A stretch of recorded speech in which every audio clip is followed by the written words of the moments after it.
Matt, you get 21 assists from Braden and Trey combined, 3 turnovers. Just that two-man game and in general, the ball movement tonight on the offensive end. Yeah, I thought they were, very good. I thought our whole team was unselfish and shared the basketball, but they obviously have a connection in our ball screen package, and just Braden's ability to get the ball in position for guys to score, or get the ball in position for Trey to score and Trey to make that pass there. But we were able to get a lot of stuff in transition because we were able to rebound, and that's what's always held us back. Is when we struggle to rebound, we can't get on transition and be able to steal some points. But I was pleased with our passing and our unselfishness. Matt, we were talking to you yesterday kind of about the way that the taking care of the ball has fueled the defense. Just what ways do you see that tonight really kind of starting the avalanche? Yeah, just everything looks better when you make shots. So, like, you look great when you make 19 threes. Other night against Rutgers, we didn't look great because we were 4 for 24. But in terms of decision-making, both nights were really good. One night you made shots, one night you didn't. So a lot of times the untrained eye can't see that and understand that. But like if you watch basketball and you're like, hey man, those are good shots, they're just not going in, you got to stay with it, and that's what we try to do.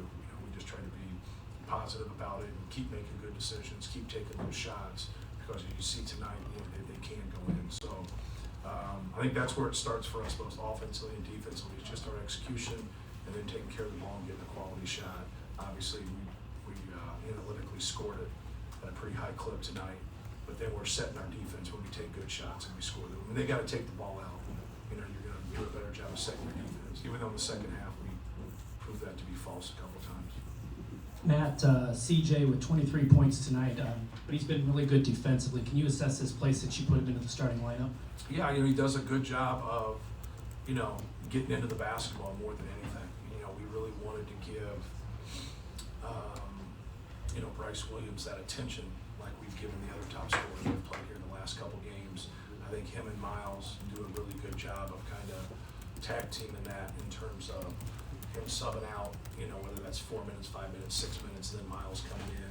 Jakari gets in that mix a little bit, but mainly it's those two guys, guarding somebody like a Bryce Williams,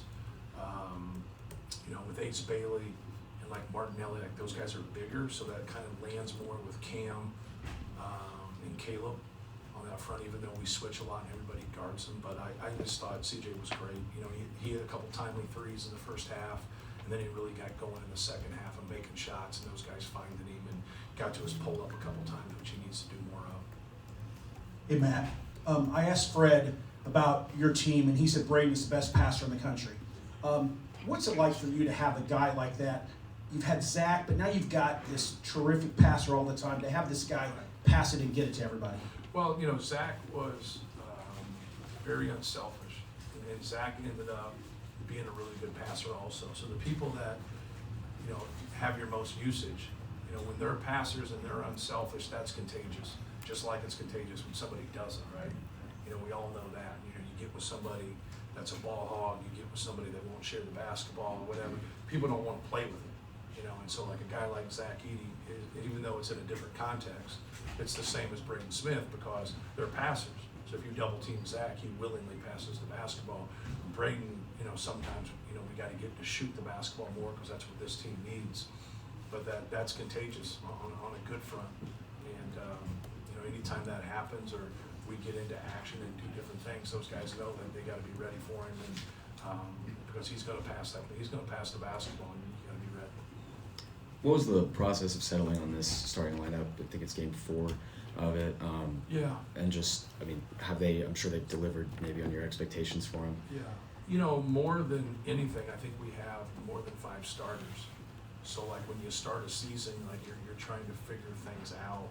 Obviously Daniel, upset the apple cart a little bit by getting hurt, and that really helped open a window there, whether that was for Cam or whether that was for Caleb. Both of them have played more, since then, and they both have done really well. So that changed a little bit, but I just thought after the Toledo game, when you play Texas A&M and Auburn, you got to be able to, from a physical standpoint, be able to play against them, right? And I think Caleb helps us in that area. Where Cam got himself in that position is I didn't start Cam, but he kept finishing games. he kept being the one that was better for us, you know, to finish some of those games, so we put him in the starting lineup. And then as it went on, we played some really physical teams, and I think Caleb matches to those guys better. And that was kind of, through the Toledo game, I just didn't think we were very tough, and I didn't think we were quick to the ball. And it's one of those things where you don't know if it's always gonna work, but it just seems like, hey, we gotta make a change here, and we gotta be able to, you know, to do that. And sometimes it's good for those guys now to start, but it's good for those other guys now to come off the bench. Like, it was great to see Miles have a really good game, and, you know, he's done some really good things for us. Cam's done some really good things for us. But yeah, it's what we really try to orchestrate in the summer and the fall. We would keep Fletch, Braden, and Trey always on the main team, and then we mix in the other two guys. And everybody always played better with Braden, right? You know, he just, and so it's like, yeah, then we go on the other team, and we didn't have enough playmaking on that team. And so you wouldn't look as good then. So it was, you know, everybody needed to start with those three guys, is what it really came down to, but you could only start two people. So it's more for our team, because I think we have some guys like Jakari and like Miles and Cam, you know, they could finish games too. Like, you know what I mean? Like, they've played well enough here in the last 2 weeks to where, if like, if that's the way the game's going, you know, there's a lot of people that would have finished today if the game was close, because I thought we had a lot of guys play well. Can you just put into perspective Trey getting 7 assists with no turnovers, and what makes that possible for him with the way Nebraska defends systematically? Yeah, so they're going to come up on their ball screens, and they've given us a lot of trouble in the past. And you know, what opens things up is when you make shots. So if we don't make shots tonight, he wouldn't have as many opportunities.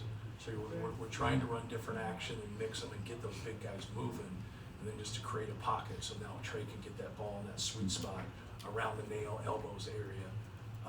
And now he's got to be able to play. The thing that makes him special in those areas is he can make that floater.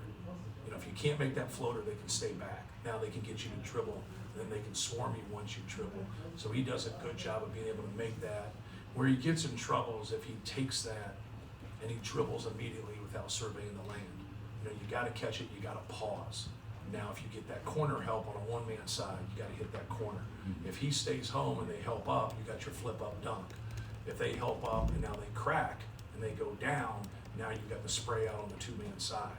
And then the point guard threw it, and if that guy comes in there, the point guard's got to get off the ball, and you can just throw it right back out. So you got to take all that in and digest all that in a breakdown drill where we move people around and do different stuff. So when we run our stuff, we don't try to tell them, okay, here's what they're going to do. Some people will get in regular ball screen defense where they're going to do the same thing all the time. But once you get pocket passes, how people cover that, it varies. It really varies. So like now, you don't want them to go with a predetermined thought of, okay, this is going to happen and this is going to help. No, just catch it, don't dribble it, pause for a second. Trey's proven that he can get it, pause, and then just drive and just get a layup, you know, which doesn't look like it can happen once the play starts, but once they spray out the shooters and you got guys out there that knocking down shots, that's what opens things up more than anything. And Braden's ability to pass. That's what we're Yeah, just in terms of turnovers forced, 3 of your highest totals on the year have come in the last 3 games. I guess, what have you seen change that's led to that? Yeah, just trying to have more active hands, and then we've pressured more with our bigs. I think that has been something that we haven't done in the past because of our ultimate size where we can't, and we just want to anchor. And now those guys getting up on the basketball a little bit more, especially with everybody that plays 5 out, they bring people out and they open the paint. Now things are happening where they're getting some things, but yet our pressure is taking, you know, they have to worry about the pressure instead of being able to pick us apart because we're back. When you're back, sometimes you'll take some alleys that people cut through where it won't be as clean, but once you get it, like, they're, you know, you're probably gonna get something at that point. Or now, like, it opens up more because you've pressured, but there's a lot of bigs out there that can't dribble and pass the basketball all in the same motion. So we have tried to do that and just tried to be more detailed and clean with our switches while seeing the basketball. You know, making sure when they go ISO ball screens that we anchor our low man. When they get dribbled down post ups, anchor our low man, and just really keep the ball out of the paint. So the last 3-4 games, I don't know what our total numbers are, but But at halftime, we've had really, really good numbers, Northwestern, Rutgers in this game, of the ball staying out of the paint. And when it does, we've had a lot of success. When the ball does get in the paint, we don't have as much success. And that holds true for everybody. If you watch a pickup game versus the NBA Finals versus this game here, like all those games, when the ball gets in the paint more times than not, good things are going to happen. Thank you, guys. Thanks.